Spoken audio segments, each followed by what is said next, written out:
সৃষ্টি করলেন আল্লাহ, মানুষ সৃষ্টি করেছেন আল্লাহ। আইন তৈরি করবে তোমার বাবা।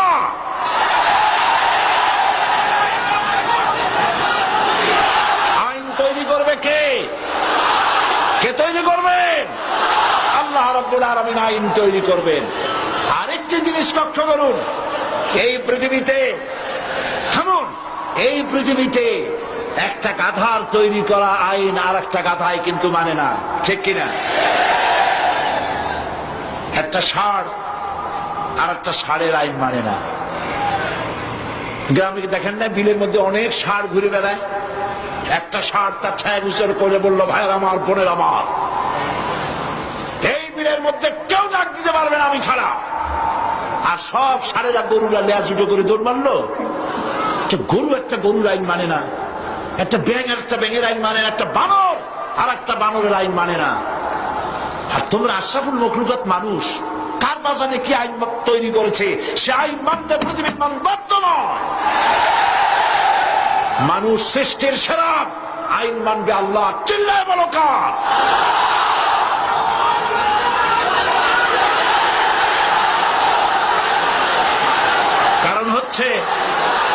কারণ হচ্ছে আল্লাহই জানেন এই পৃথিবীর মানুষের চলার জন্য, বলার জন্য, তার অর্থনীতি, তার সমাজনীতি, তার রাজনীতি কিভাবে চলবে আল্লাহর চাইতে বেশি কেউ ভালো বলতে পারে না। এই জন্য আল্লাহ পাক বলেছেন লা ইলাহা।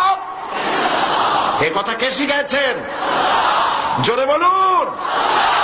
আল্লাহ পাক শিখিয়েছেন, ঘোষণা করো লা ইলাহা ইল্লাল্লাহ। আমাদের জিকির আজগার, যারা জিকির আজগারে শেখানো হয়, লা ইলাহা আস্তে, ইল্লাল্লাহ জোরে, কলবের উপরে মারো। এখন ইল্লাল্লাহ এত জোরে জোরে মারা হয়, তাতে কলব থাকলেও পারে, গেলেও পারে। আপনার সাইরেনগুলো খান কলজা, এর উপরে জব মেরে আপনি করবেনটা কি? পয়গম্বরেরা সাইরেনগুল কলজার উপরে জব মারে নাই, পয়গম্বরেরা লা ইলাহা ইল্লাল্লাহ ধাক্কা মেরেছেন ফেরাউনের গদির উপরে।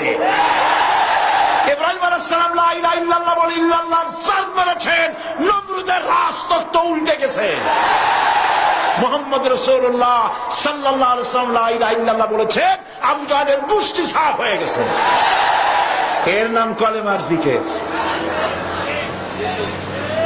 ফেরাউনের কাছে যখন গেছে, ফেরাউন তখন বুঝতে পেরেছে। ফেরাউন তখন বলছে, মা আলিমতু লাকুম মিন ইলাহিন গায়রি, আমি তো জানি না আমি ছাড়া আর কোন ইলাহ আছে। আমি কি গল্প শোনাচ্ছি না কোরআনে আছে? আমি জানি না আমি ছাড়া কোন ইলাহ আছে। তুমি সংযত হও, এই ইলাহের দাওয়াত নিয়ে আর কখনো আসবে না।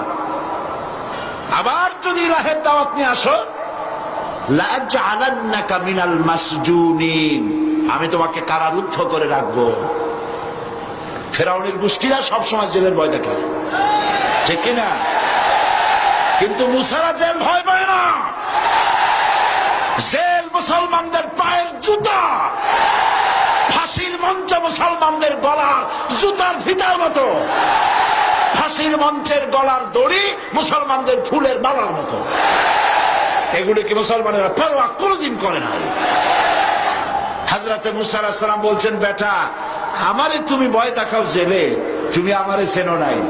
আমি মুসা কালিমুল্লাহ, আল্লাহর সাথে কথা কই, আমি আল্লাহর পয়গম্বর।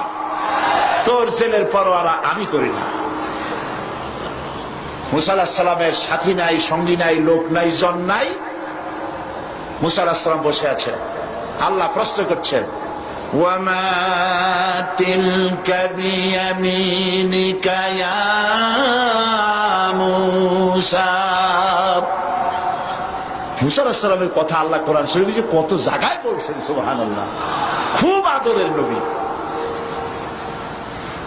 মুসা, তোমার ডান হাতে ওটা কি? মুসা আলাইহিস সালাম বললেন, হিয়া আসায়া, এটা আমার একটা লাঠি। এই লাঠি দিয়া আমি ভর করে দাঁড়াই, এই লাঠি দিয়া আমি পাতা পাড়িয়া ছাগলের খাওয়াই, এই লাঠি দিয়া আমার ভেড়া, ছাগল ইত্যাদি অন্যান্য প্রাণী থেকে হেফাজত করি, এই লাঠি দিয়ে আরো অনেক কাম করি। এখন প্রশ্ন হচ্ছে, আল্লাহ জিজ্ঞেস করলেন এটা কি? উনি বলবেন এটা লাঠি, এত কথা বললেন কেন? এই যে পাতা পাড়ি, এই করি সেই করি, এত কথা বলার দরকার কি? দরকার এই জন্যে মুসা আলাইহিস সালামের সাথে আল্লাহ প্রথম কথা বলতেছেন, মুসা আলাইহিস সালাম চাইলেন এইটা জিজ্ঞেস করে লাঠি বলে যদি ছাড়ি দিই তাহলে আল্লাহ যদি আর কথা না কয় একটু কথা লম্বা করি।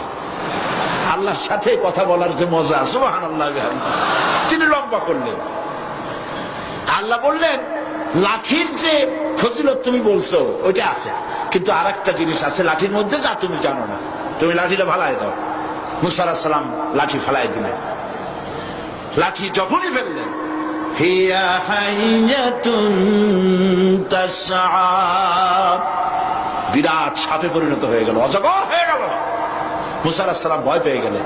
নবী হোক আর যাই হোক, সাপ দেখলে কেনা ভয় পায়? আল্লাহ রাব্বুল আলামিন হযরত মুসা আলাইহিস সালামকে বলে দিলেন, খুযহা ওয়ালা তাখাফ সানুঈদুহা সিরাতাহাল উলা। খুযহা, ধরো, ওয়ালা তাখাফ, ভয় পেও না। আল্লাহ বলছেন ধরো, ভয় পেও না। এখন যদি ভয় পায় তাহলে সর্বনাশ হবে না? সর্বনাশ হয়ে যাবে। যেহেতু আল্লাহ বলেছেন ভয় পাইও না, ধরো। মুসা আলাইহিস সালাম সাপ যতই বড় হোক, আল্লাহ বলছেন ভয় পাইও না, তিনি ভয় পান নাই, ধরেছেন। কি হয়ে গেল? আবার লাঠি হয়ে গেল।